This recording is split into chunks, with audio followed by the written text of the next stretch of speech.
440 VAT का supply है।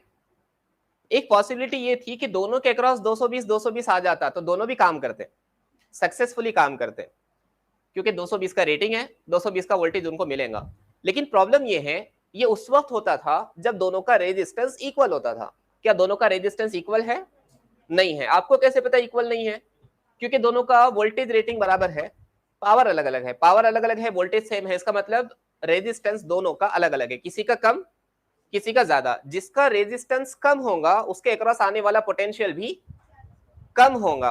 Potential resistance, जिसका रेजिस्टेंस कम होगा वहां पे आने वाला पोटेंशियल भी कम होगा, जिसका रेजिस्टेंस ज्यादा वहां पे पोटेंशियल भी ज्यादा आता है। इसका मतलब हमको यह समझा कि जिसका वोल्टेज ज्यादा होगा वो हो जाएगा फ्यूज। अब हमको पता करना है V1 V2 के अंदर से बड़ा कौन।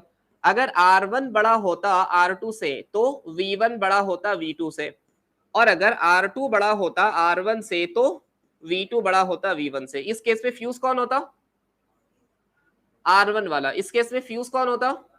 क्योंकि ये पोटेंशियल चाहे कुछ कर लो 220 से ज्यादा ही होने वाला है, बराबर ना। इक्वली 220 थे, अब 220 से ज्यादा पोर्शन ज्यादा रेजिस्टेंस की तरफ शिफ्ट हो जाएगा। इतना समझे? इतना समझे? अब ये इक्वेशन पे हम फोकस करते हैं, कौन सा रेजिस्टेंस ज्यादा होगा। रेजिस्टेंस का फॉर्मूला क्या? R equal to V square divided by P।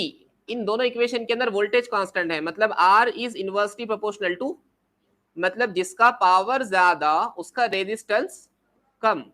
Power किसका ज्यादा?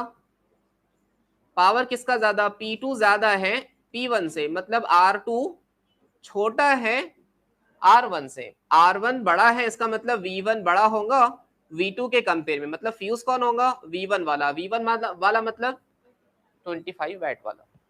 बगैर सॉल्व करे कि भी आंसर आ सकता है, बशर्ते कि आपके घुटनों में कुछ हो।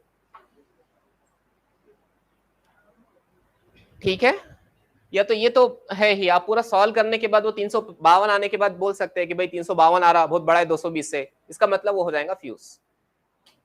एक अच्छा सवाल ये है कि इस क्वेश्चन को हम करंट रेटिंग से सॉल्व कर सकते हैं, तो बिल्कुल कर सकते हैं, लेकिन उस वक्त जब दो रेजिस्टर पैरेलल में कनेक्टेड हो, सीरीज में नहीं होता। सीरीज में तो करंट सेम होगा, तो सीरीज में करंट सेम होने से बल्ब फ्यूज नहीं होते। पैरेलल में करंट की वजह से फ्यूज होगा, सीरीज में पोटेंशियल की वजह से फ्यूज होगा। ठीक है।